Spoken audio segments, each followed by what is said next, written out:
dari segi banning phase yang aku lihat nih nanti mungkin hero prioritas dari Geek Fam mungkin akan sedikit berbeda. Aku juga penasaran apa adjustment yang akan dilakukan oleh Erpang sendiri di game yang kedua. Mengetahui di game yang pertama masih belum berhasil.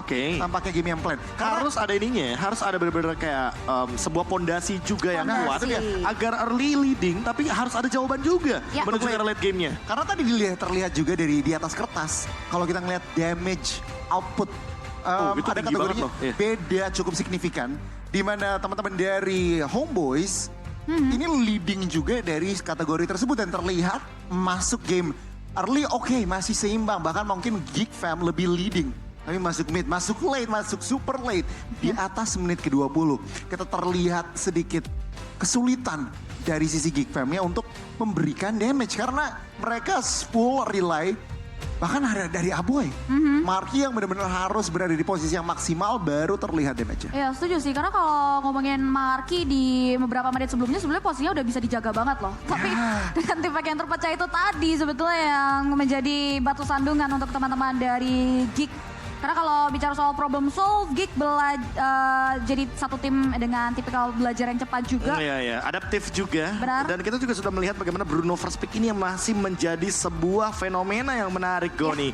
Bruno yang laningnya powerful banget, sampai-sampai Ryzel nggak mau ketemu laningnya sama Marky tadi. Sempat ada 3 menit kita melihat ada rotasi yang terjadi, switching lane sempat dari gold lane ke XP lane. Lalu kalau kita lihat di bagian top lane, itu yang nahan nggak sendirian. Biasanya kan marksman yang bakal di babysit.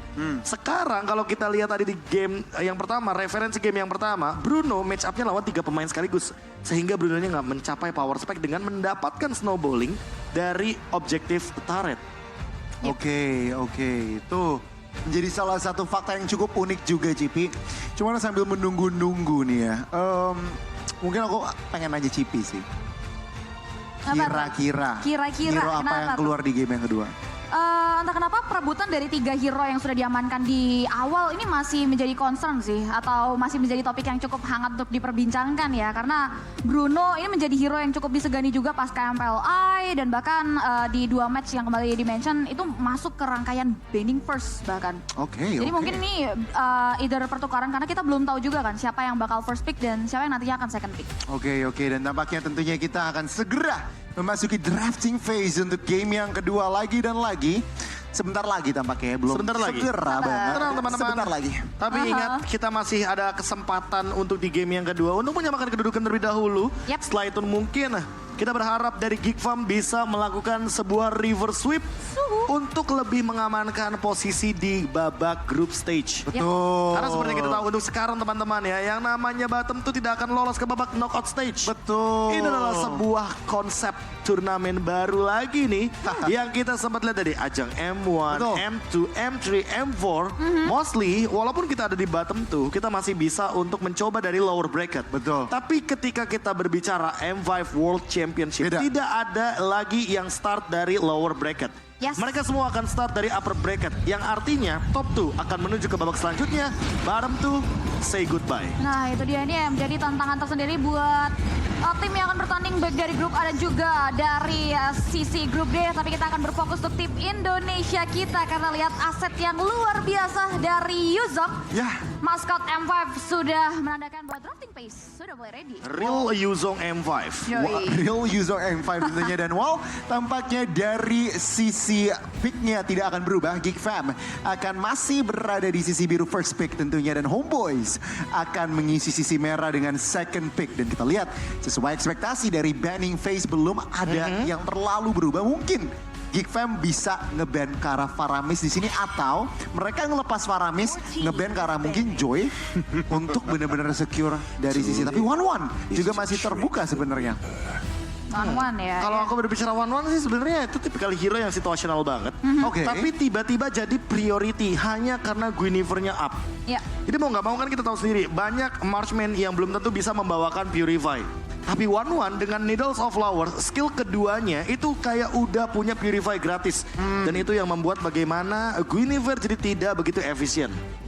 Dan akhirnya marak untuk digunakan juga ya. Mengingat One juga menjadi salah satu sosok god lane yang kompeten, apalagi kapabilitasnya untuk team fight orientednya juga maksimal banget. Tapi menilik lagi dari arah sisi band, Faramis yang sukses dibawakan oleh teman-teman dari Homeboys masuk ke rentetan banning pace dari anak-anak Geek Fam. Disusul dengan adanya pola banning yang masih cukup same pattern ya. Polanya masih sama dari Homeboys dengan mengarah ke arah Guinevere.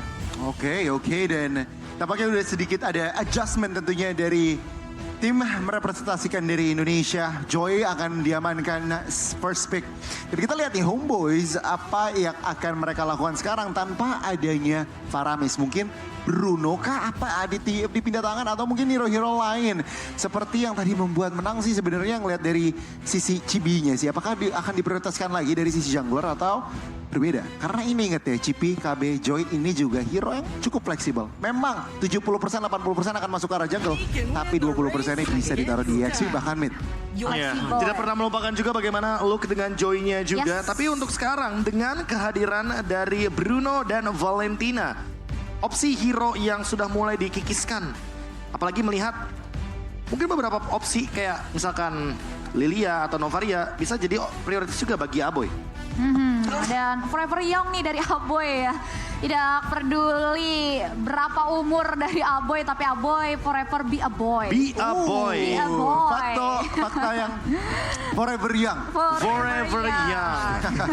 Berarti kita tinggal tunggu ya. Yeah. Apakah nanti Aboy akan mengubah namanya menjadi a man? A man. Oh, iya. Atau bahkan Chelly Boy contohnya jadi Chelly Man. Chelly Man. Yang mungkin sesaat Segera lagi ya.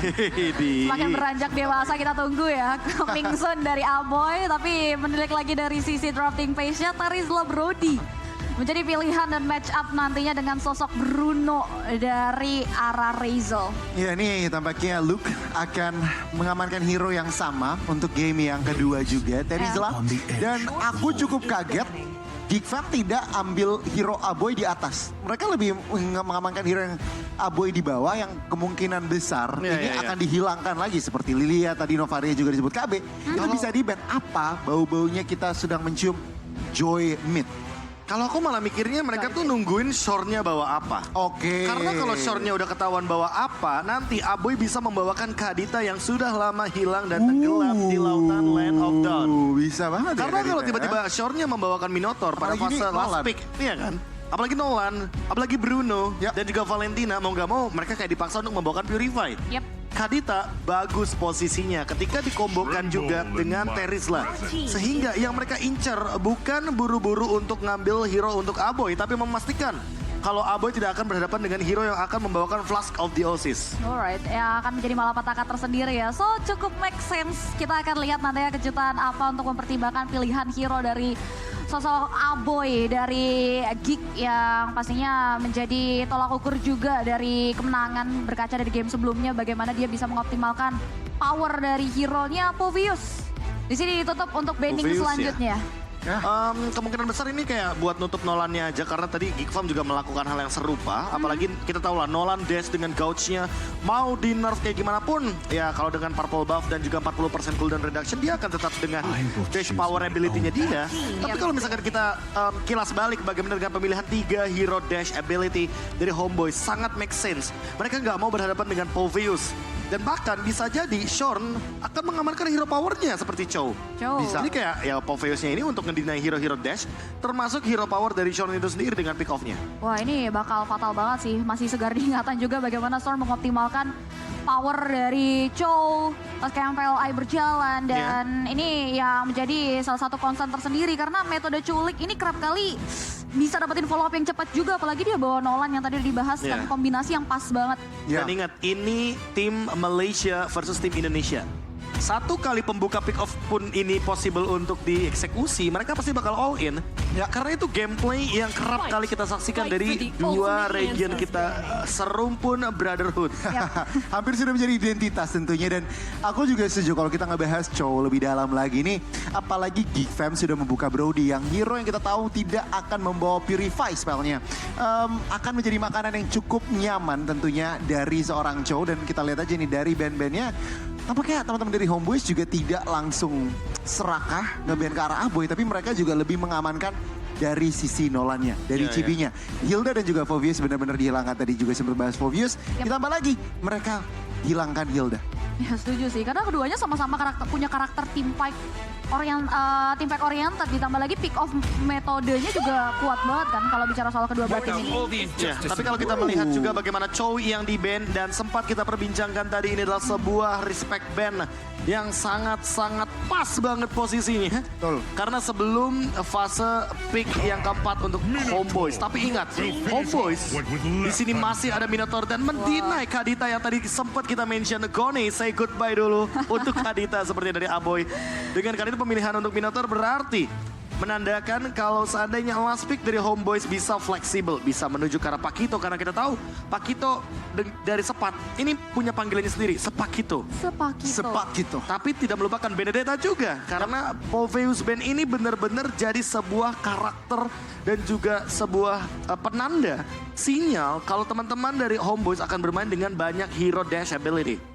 Cukup menarik ya. Ini banyak banget probabilitas yang bisa diamankan dengan power Povius Pain, ditambah lagi dengan adanya team fight moment dengan Mino yang diamankan oleh sosok Sword.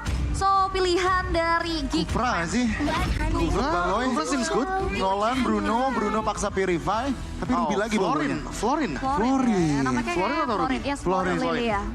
Florin dan Lilia, opsi hero yang benar-benar mengandalkan hero healer, dan kita kembali lagi dengan classic Geek Fam. Ya. Mereka bermain dengan Florin, dengan Flask of the Oasis dan juga Favor Rom item. Oh, from MDL to the world. Dari Warlord ya ini ya? Dari Nile. Dari Sorry, Nile. Dan gak cuma Nile, ingat. Kalau kita berbicara MDL, yes Warlord juga benar Ya. banget. Tapi gak cuma Warlord, di Onyx pun kita punya Sons. Yep. Betul. From MDL to the Worlds. Rizal. Albert juga ya. Rizel juga, Albert juga. Luar biasa sekali. Gila, ini benar-benar jadi buat kalian yang punya mimpi bermain di MPL, bahkan ya World Series, tetaplah There you go. jalunkan passion kalian dan juga Pakito. Setuju, usaha tidak akan mengkhianati hasil teman-teman. Tapi ini dia, Sepakito. Yang sempat populer juga di MPL Malaysia dan beberapa kali di ban juga. Tapi untuk saat ini Pakitonya terbuka dan akan menjadi ancaman bagi Lilia. To be honest, Lilia di sini cukup dilema. Kalau nggak bawa Purify, Minotaur akan mengganggu bagaimana gerakan dia dengan Black Shoes. Tapi kalau nggak bawa Sprint, Pakitonya bakal mengejar dengan tinju dibalas tinju. Setuju gak cuma itu sih, ancamannya ada Nolan juga Nolan, ya. Luput itu instan kill loh ke Aboy. Ya, damage dari tentunya Homeboys cukup Asli. masif juga, dan sebentar lagi kita akan melihat nih dari Line of Dawn. Sebelumnya kita ngelihat dari counter index line up rating kali ini masih ke arah Homeboys. Tampaknya di atas kertas masih ke arah Homeboys, tapi Line of Dawn kita sudah lihat bersama-sama, dan sebentar lagi teman-teman, baik yang di rumah maupun di Taman Ismail Marzuki, sebentar lagi kita akan memasuki game yang kedua. Jadi aku mau dengar suaranya yang di Taman Ismail Marzuki. Mana suaranya? Well, hello. Oke.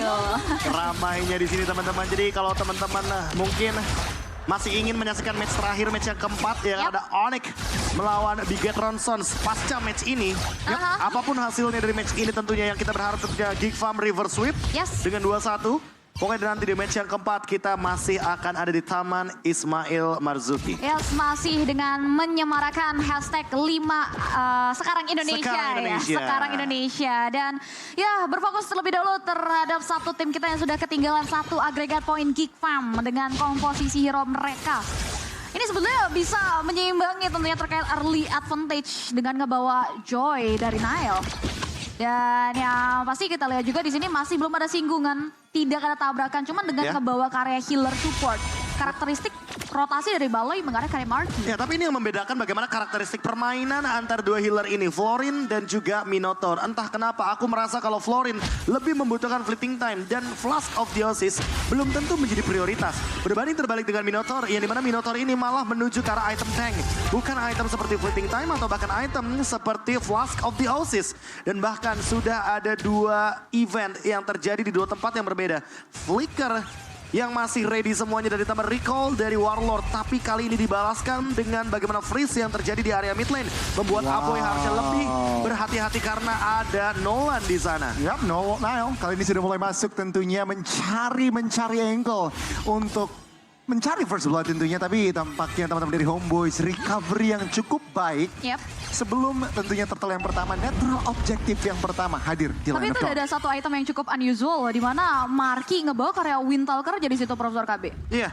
Untuk Untuk first item. di early game, di first item seperti ini, di menit yang kedua cukup unik. Iya. Dengan movement speed tambahan dan attack speed yang mungkin tidak kalah juga ketika berhadapan dengan Ryzel, Bruno yang sangat mengandalkan khas claw-nya. Tapi Turtle Dance seharusnya akan ada jangkarnya di tubuh dari Shorn, tapi level 4 pun masih on the way. Oh, Luke. Oh, dengan flickernya tapi tampaknya terperangkap begitu saja. Baloyski kali ini hilang nyawanya. Oh, Nile mencari kill. Zorn menjadi target yang tetap pakai healingnya. Cukup sustain dari sisi Zornnya. Dan lihat, dibalas begitu saja. Oh my God, Nile tertangkap basah. Dan Homeboys berhasil mendapatkan 2 buah point kill di 2 menit pertama. Wah, sangat disayangkan tidak ada pertukaran.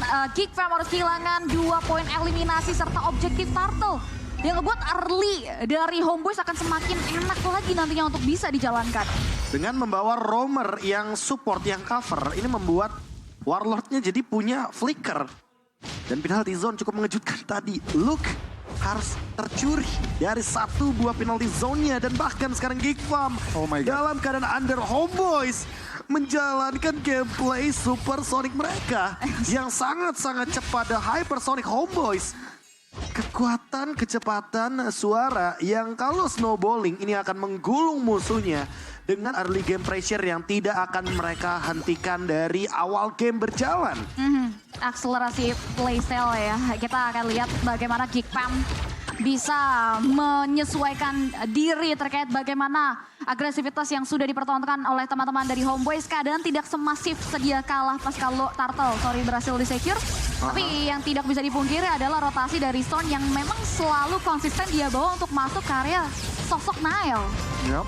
Dan kita lihat bahkan pressure berhasil diciptakan oleh Homeboys meskipun kali ini Geek Fam cukup cepat dari formasinya bersatu dengan Purple Buff dan mengusir mundur dari sisi Homeboys-nya. Dan tadi juga Sepakito hampir mencari angle dari arah belakang tertutup rapat tampaknya. Dan kita lihat pergerakan tentunya, turn apart memory yang cukup early hanya untuk mencicil dari sisi zone-nya. Ya sih, posisi dari Sepat ini juga selalu unpredictable ya, yang ngebuat hero-hero yang rentan untuk di pick off ini wajib untuk mengetahui posisi Sepat. Seperti yang kita lihat ada 1v1 situation yang bahkan sulit untuk bisa disembangi oleh sosok Luke. Yang ngebuat gerakan proaktif dari Sepat ini udah mulai harus didapatkan jawabannya dari Geek Fam. Dan sejauh ini pertukaran masih belum didapati tapi Ryzel. Oh, harus dihilangkan begitu saja. Minion First sedikit terlambat tetap aja pakai Chibi. Dari belakang mulai masuk mencari kill. Mendapatkan 1 buah point kill tampaknya. Dari sisi Marky masih punya sumber daya untuk kabur. Aboy terterify begitu saja. Masih berusaha memberikan damage. Black Shoes pun di commit. Tampaknya teman-teman dari Geek Fam masih bisa harus menerima. Kalau misalkan tadi sedikit even. Oh, Black Shoes kali ini dari Warlord akan di commit juga. Yes, Black Shoes Scorpion yang dikeluarkan ya, menyelamatkan nyawa dari Warlord sebenarnya di sana. Tapi Turtle yang kedua yang sempat ditinggalkan oleh Geek Fam. Ini bakal coba untuk menjadi concern lagi untuk setup dari sisi kedua belah tim, Profesor KB. Yang lebih menarik adalah bagaimana XP lanernya ini masih benar-benar keras banget untuk sama-sama nge-cut wave minionsnya. Tapi untuk sekarang ada sedikit gerakan dari Marky karena dia tahu harus switching lane. Ketika Turtle serapnya ada di bagian top lane dan kali ini Luke yang akan jadi jangkar utama dari Geek Fam untuk mencari celah dan pundi-pundi point kill. Sebelum nantinya Nile akan bermain dengan nada dari Electrifying Beats yang sudah dipadukan juga dengan Genius One. Nolan dari Chibi juga tidak mau terburu-buru. Dalam momen seperti ini 20% item cooldown reduction sudah ada di tangan dari Nolannya Chibi. Ini yang menarik bahkan menurutku. Karena biasa kita melihat Heptasis tapi sekarang kita melihat Hunter Strike. kayaknya Chibi sadar kalau pengejaran terhadap Nile dengan menggunakan Electrifying Blitz ini sangat tinggi sekali. Intensitas movement speed tambahannya. Dan makanya dia mau mengimbangi movement speed itu dengan menambahkan efek dari Hunter Strike. Turtle diamankan kembali untuk Homeboys. Itu ngeselin banget sih. Sepat bahkan ngambil juga orange buff Wow. dari tangan Geek Fam. Ya. Dan itu membuat rotasi dari Homeboys ini 2 steps ahead, 3 steps ahead. Mereka membaca rotasi dari Geek Fam seperti buku. Karena satu event aja, karena satu gerakan yang sangat ekstrim terjadi tadi barusan Marky tiba-tiba hadir di bottom lane. Jadi Sepat notice banget, Sepat peka di sana. Kalau seandainya berarti di bottom lane nggak akan ada yang menghalau dia untuk melakukan sebuah invade terhadap jungle. Yap, benar sekali. Ditambah lagi ya, teman-teman dari Homeboys juga sukses untuk mengemban satu job desk dari Razel juga dengan hancurnya satu turret. Dan kali ini Geek Fam kembali pulang dengan tangan kosong. Tidak ada pertukaran yang ideal dari banyaknya objektif demi objektif yang diamankan oleh tim lawan.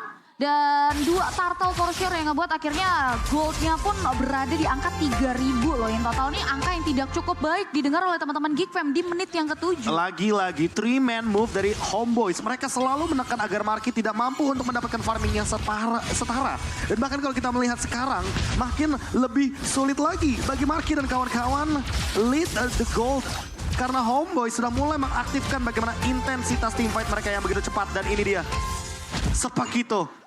Yang bahkan tidak bisa tergores sedikit pun Ngeselin banget dengan sih. electrifying beats-nya. Left punch yang begitu tinggi ketika dalam keadaan pasifnya ready.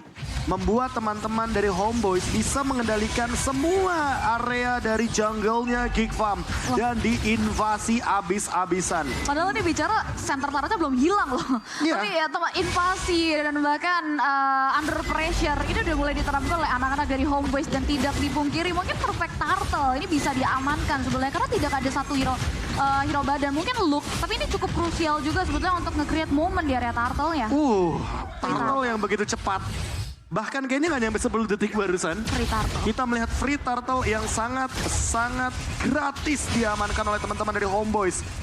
Mau nggak mau, Nile harus mengejar ketertinggalan level ketika berhadapan dengan Chibi. Karena Chibi mendapatkan objektif lebih banyak. Dan itu dia flipping time dari Baloski. Ini yang dibutuhkan oleh teman-teman dari Geek Fam. Tim fight besar tapi Baloski hilang. Baloski hilang dengan Fury kali ini. Oh, lihat knockupnya Marky. Tampaknya harus jadi korban selanjutnya. Zorn kali ini menjadi trade 2 tukur 1 dan lihat Geek Fam. Mereka sedikit terporak-porandakan dari gameplay Homeboys. Ya, dan bahkan 2 pemain mereka hilang ditukar dengan satu sosok roamer yang kurasa ini masih belum jadi pertukaran yang cukup ideal sebetulnya. Ya, dan bahkan lihat bagaimana itemization yang sangat-sangat sedikit berbeda dan ada Guardian Helmet di sana untuk mempertahankan bagaimana late game moment mungkin. Oh, Mystery Code X. Oke. Kayaknya menuju ke Winter bukanlah opsi yang begitu buruk menurutku di game yang loose condition dari Geek Fam kali ini untuk Nile terutama. Yep. Ketika dia sebagai pemegang Retribution tapi kayaknya dia masih on the way menuju ke arah Bloodwings. Dia ingin yang lebih pasti lagi. Dan untuk Marky, dia memiliki regular spear dan 1 pedang juga. Artinya dia kemungkinan besar akan menuju ke arah dari si Halberd. Itu yang pertama. Atau yang kedua mungkin dia memiliki pemikiran lain yang mungkin lebih mengandalkan attack speed tapi minion Fury lagi. Oh, lagi dan lagi. Kali ini Joy harus menjadi korban pertama. Luke di area depan tidak bisa kemana-mana bahkan. Warlord mendapatkan 1 buah poin kill. Black Shoes kali ini berhasil diamankan oleh Aboy. Tapi lihat mereka mencari struktur Homeboys. Lagi dan lagi pressure objektif. Pressure kill objektif. Itu yang dilakukan terus-menerus dari Homeboys di game kedua kali ini. Yes, dan bahkan again and again sekali dayung 2-3 pulau terlampaui. Semua outer inner turret berhasil diamankan yang perlu jadi catatan ini tanpa Lord. Dan bahkan Lord yang baru diperbincangkan pun baru saja hadir. Dengan gap network yang cukup jauh ya. Ini untuk setup di area Lordnya pun mungkin akan berat bagi anak-anak dari Geek Fam. Ya, late game moment mungkin akan menjadi jawaban dari Geek Fam. Masalah utamanya, Homeboys kayaknya nggak mau deh menuju ke arah late game. Karena apa? Karena draft mereka yang sekarang, game yang kedua beda banget sama game yang sebelumnya. Beda. Sehingga membuat agresivitas dari Homeboys. Apalagi kalau misalkan kita melihat dari dari Flicker yang ready, yang ada di tangan dari Warlord. Ini akan menjadi malapetaka karena Warlord bisa saja bermain-main dengan Black Shoes yang ia miliki sekarang. Kalaupun dia mengganti Black Shoes-nya dengan menggunakan satu penalty zone, itu akan lebih mengerikan karena Shorn. Dia ready juga dengan Flicker yang dia miliki. Minion Fury mungkin akan menjadi jawaban. Antivirus juga mungkin akan dia miliki. Tapi lihat bagaimana pemilihan item dari Shorn. Dia mungkin akan menuju ke arah Flask of the Oasis dan there you go. Flask of the Oasis. Tidak akan ada burst damage yang masuk dari teman-teman Geek Farm. Dan itu yang akan mendinai bagaimana pematahan agresivitas menuju ke arah high ground dari Homeboys. Wow, ini kemungkinan menjadi final push dari seri ini. Kita lihat sudah mulai masuk dari kedua tim. Homeboys sekali berusaha mencari angle-nya, tapi lihat, oh my god, Minion Fury ke arah belakang belum connect, tapi Beaster dari tengah harus hilang. Teman-teman dari Geek Farm kali berusaha bertahan mencari rotasi formasi yang baik dan masih berdiri dengan 5 meskipun mereka harus kehilangan 2 base turret dari tangan Homeboys. Satu pemain ditukar dengan 2 base only. Trigger disiplin ya, again yang coba untuk dimaksimalkan oleh anak-anak dari Homeboys karena power utility dari Aboy juga yang belum boleh untuk di underestimate sebetulnya. Dan bahkan kalau kita lihat dari itemnya Marky barusan, dia selesai dengan si Halberd. Artinya, ini mungkin dari Homeboys, terutama untuk Shorn, kayaknya nggak bisa lagi untuk melakukan gerakan seperti tadi. Nggak bisa. Shorn harus lebih berhati-hati, karena untuk sekarang, kalau kita lihat dari Geek Farm, mereka udah mulai building the late game. Dan entah kenapa kalau melihat dari Geek Farm, ini adalah secercah harapan yang tersisa. Semenjak kita melihat Sepat menggunakan Pakito, artinya harus ada yang bisa menangkap Sepatnya juga sebelum dia mengancam lini belakang. Karena kita tahu lini belakang dari Geek Farm lumayan bisa dihancurkan ketika Aboy dan juga Marky dalam keadaan yang tidak di cover. Sehingga ini adalah tugas dari Baloyski. Bloom harus dia simpan baik-baik. Jangan terburu-buru untuk mengeluarkan Bloomnya. Kecuali nanti ultimate dari Florin emang harus dikeluarkan dalam keadaan yang cukup krusial. Wah, it's all about calculate yang harus diemban job desk oleh sosok Baloyski untuk memberikan coverage. Bagi teman-teman Geek Fam yang secara posisinya kita lihat mereka cukup under pressure pasca Lord pertama diamankan oleh Homeboys. 2 base in total berhasil dihancurkan dan trigger disiplin Homeboys masih mempersempit aja sebenarnya ruang lingkup dari Geek Fam. Karena kalau kita lihat mereka sama sekali gak dikasih kesempatan untuk keluar. Walaupun kalau kita lihat dari sisi itemnya juga, Aboy udah mulai road to item attack selanjutnya loh. Ya tapi kalau misalkan aku boleh fokus ke itemnya dari Ryzel, dia memiliki satu Vampire Malate yang artinya dia akan membuka 2 gameplay yang berbeda. Kalau ke arah Demon Hunter Sword, harusnya teman-teman dari Geek Farm berhati-hati, lebih concern untuk tidak keluar dari area high ground sepertinya. Karena seperti yang kita tahu permainan front to back mungkin akan bisa dilakukan. Luke juga bisa instan dihilangkan dengan Bruno Demon Hunter Sword. Tapi kalau ini menunjukkan Wind of Nature, menurutku Geek Farm boleh sih untuk melakukan gerakan yang lebih proaktif. Coba untuk bikin move, daripada nantinya Ryzelnya benar-benar hanya mengeluarkan Wind of Nature ketika 1v1 melawan Marky. Jadi biar Marky-nya ini ketika 1v1 lawan Bruno nih Ryzel, ya Ryzelnya udah gak punya Wind of Nature lagi. Itu adalah celah satu-satunya yang mungkin bisa dimanfaatkan oleh Geek Farm sekarang. Nah, tapi kayaknya posisinya tuh cukup susah untuk dilakukan karena pressure-nya udah mulai coba untuk dilantunkan dan trigger. Perbedaan gold lead yang sangat berbeda jauh. Signifikan banget sih. Signifikan banget dan Wind of Nature jawaban terakhir. Ini dia, siapa yang akan memicu Wind of Nature tersebut yang masih menjadi sebuah misteri. Karena Geek Farm sekarang harus melakukan defense di high ground dengan Angry Gloom sebagai salah satu jawabannya mungkin. Potensi push terakhir di seri kali ini. Kali ini penalty zone dibuka begitu saja oleh Warlord. Di area tengah lihat, oh my god, damage burst-nya dan knock up yang cukup besar tapi tidak ada follow damage-nya. No, Zorn kehilangan mortality dan nyawanya.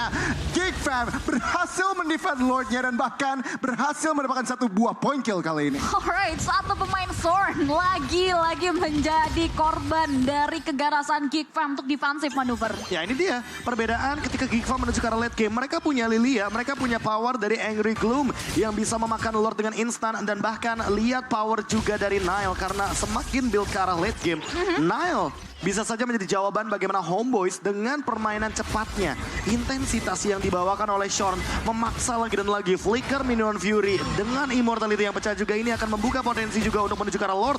Karena Shorn sekarang berarti tidak akan memiliki immortality. Permainan front to back bisa terbuka oleh Geek Farm. Slow but sure, goldnya pun sudah mulai diupayakan untuk diseimbangkan oleh teman-teman dari Geek Fam pasca hilangnya Zorn. Mereka juga keluar perlahan ya, tapi pasti dari comfort zone mereka walaupun masih tetap diteror dengan bagaimana Sepat mengoptimalkan posisinya. Karena dari tadi posisi Sepat ini selalu bisa memberikan serangan unpredictable blind spot yang nggak bisa dijamah sebetulnya oleh teman-teman dari Geek Fam. Iya, karena mau bagaimanapun yang namanya lane jauh pasti bakal dipegangin sama Pakito. Itu dia. Dan dia akan merepotkan formasi dari Geek Fam karena dia tahu Geek Fam ini bermain dengan menggunakan Florin. Grouping adalah power spike tertingginya, nempel berlima, Florin udah pasti bakal full senyum. Iya. Tapi masalah utamanya adalah kalau seandainya Pakitonya menemukan momentum di mana dia harus berhadapan dengan 2 lawan 1. Let's say ketemu sama Marky dan juga ketemu sama Luke. Kemungkinan besar Pakito dari Sepat akan tertangkap di sana. Dan itu mungkin bisa menjadi jawaban dari Geek Fam. Setidaknya walaupun Homeboys mendapatkan lore, tapi mereka nggak bisa nge-push berlima.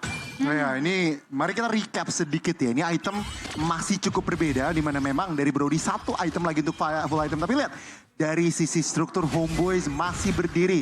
Dari inner dan juga outer masih perlu waktu lagi mungkin untuk Geek Fam bener-bener ngembalikan game. Tapi ingat, ini udah masuk 16. Kalau udah masuk 18 bahkan 20, kalau misalkan Geek Fam berhasil meng-wipe out Homeboys itu dia. dengan waktu yang singkat, Tapi itu flicker. bisa banget one straight push. Itu dia. Ini yang harus dipertimbangkan ya. Satu-satunya asa dan harapan untuk Geek Fam. Tapi Nile terkikis nampaknya masih bisa Belum. diselamatkan dengan Gloom.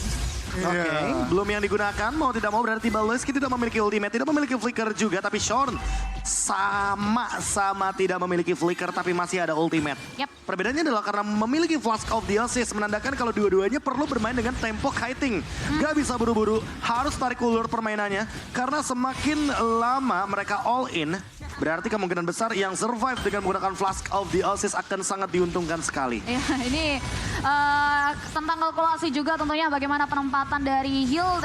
Terlebih lagi kalau bicara soal Baloy, dia punya global heal yang bisa langsung terselamatkan juga. Tapi again masih belum Aboy? bisa Oh my God. dimaksimalkan untuk team fight di area Lord. Flicker tampaknya dari Aboy kali ini di-re-engage begitu saja oleh Luke. Belum terlalu connect tapi tampaknya Geek Fam mereka harus merelakan Lord yang berhasil diamankan oleh Homeboys dengan cukup rapi. Homeboys tidak komit ke arah fight, mereka komit ke arah Lord. Tapi mereka memberikan pressure, menzonasi member dari Geek Fam. Dan lagi-lagi Sepakito masih standby on position. Kacau. Dia nggak push, Ya. dia nggak menuju ke arah base turretnya. Dia tahu kalau seandainya dia sudah mulai memasuki hampir 70% teritorial dari base turret di bagian top lane, dia bakal di all in. Karena ada Luke di sana, ada Terizla di sana. Dan Immortality adalah jawaban kenapa Sepakito seberani ini dia untuk ngezoning bahkan Nile sekalipun. Ini kali kedua aku ngomong potensi push terakhir. Mari kita lihat. Geek Fam, tampaknya Luke harus kehilangan immortality-nya belum. Masih hidup. Tampaknya teman-teman dari Geek Fam kali ini fokus ke arah Lord-nya yang masih berdiri. Teman-teman dari Homeboys mulai memberikan pressure terutama dari Pakito. Tetap di area belakang. Kyle? Oh, shield-nya masih bisa survive dari seorang Chibi. Dan kali ini fokus ke area bawah. Warlord menerima damage dan tampaknya dia harus hilang di tangan Aboy. Dan base-nya, oh my God. Homeboys berhasil clean sweep. Representasi dari Indonesia dan Geek Fam di debut M5 M Series.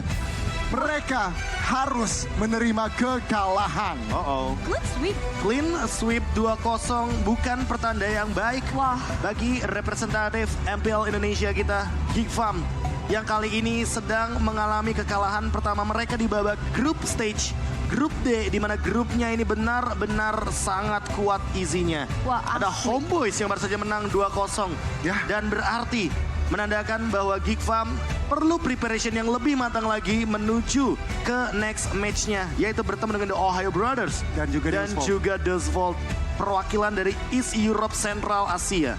Wah, ini menjadi tantangan terbesar kembali tentunya bagi anak-anak dari Geek Fam yang sempat kita mention ya, pertemuan grup D ini cukup sengit.